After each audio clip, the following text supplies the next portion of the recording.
Good morning ninth class student. आज हम हिंदी की क्लास में पद्य खंड का पाठ 9 साखियाँ एवं सबद।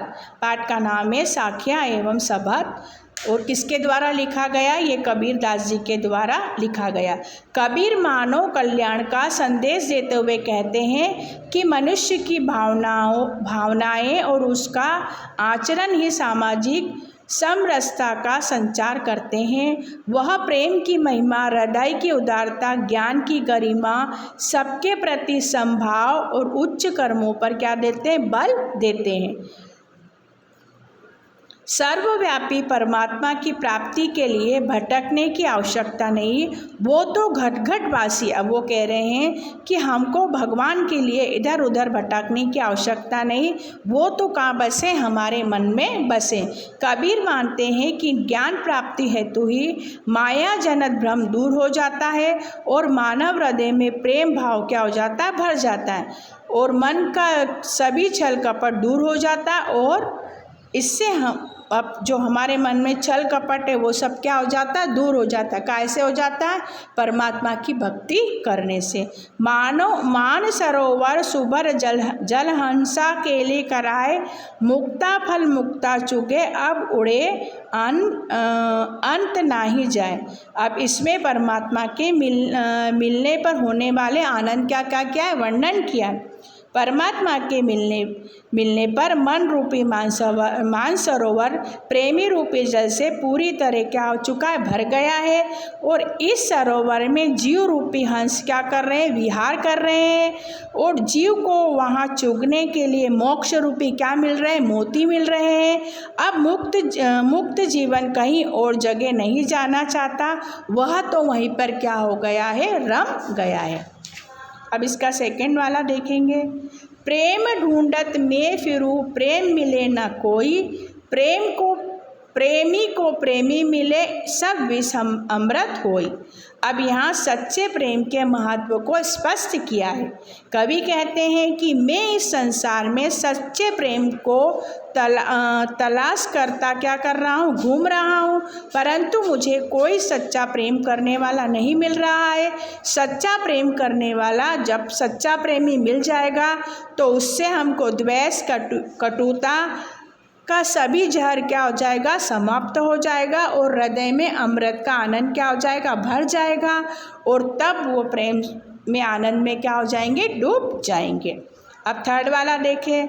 हस्ते चाड़िए ज्ञान को सहज दुलजा डारी, स्वान रूप संसार भोकन चक मारी।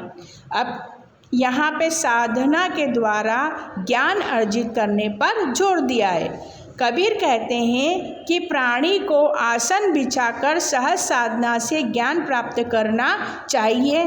ज्ञान प्राप्त कर क्या करना चाहिए? ज्ञानी बनना चाहिए। यह जगत तो कुत्ते की तरह है, इसके भोंकने बकवास करने की चिंता करना क्या है? व्यर्थ है।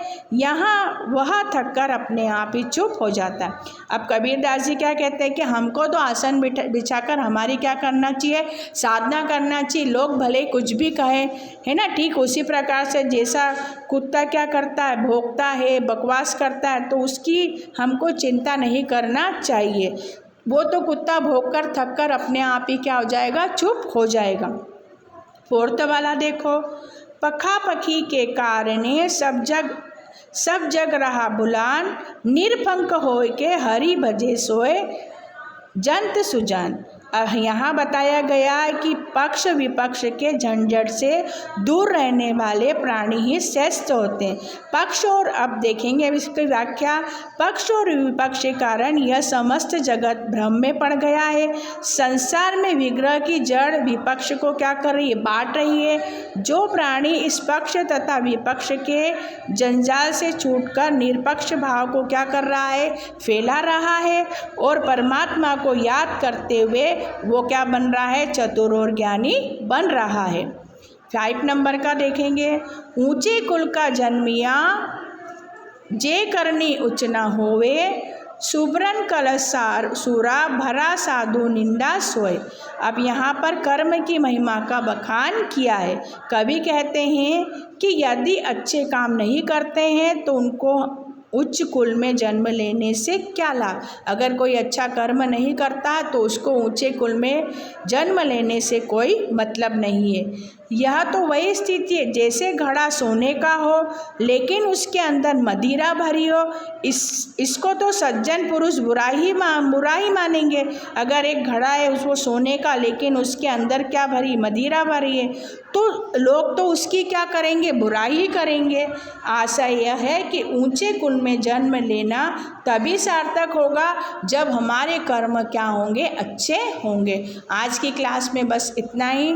जो अभी अपना लेसन कंप्लीट नहीं है उसको अब अगले क्लास में हम कंप्लीट करेंगे।